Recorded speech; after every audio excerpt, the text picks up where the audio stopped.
Okay, VMware's not easy to replace, but we've got this. Nice and easy, just one quick move.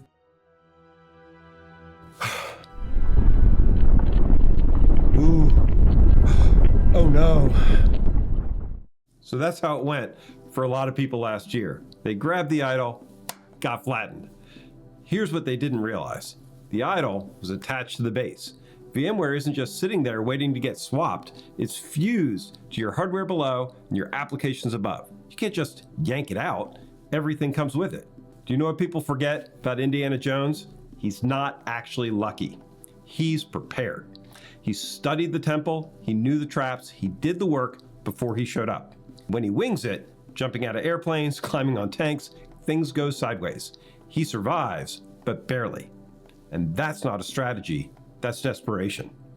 Replacing VMware is the same. There's no easy fix, no simple swap. And anyone who tells you otherwise is trying to sell you something. What works is preparation. Doing the groundwork before you're standing in front of the idol with a bag of sand and a prayer.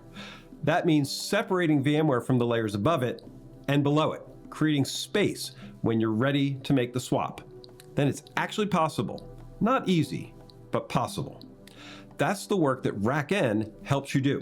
We're not promising a simple answer. We're helping you build the foundation so that when you make your move, you're not hoping for a good outcome, you're executing a plan. Fortune and glory are great, but I'll take preparation over luck any day.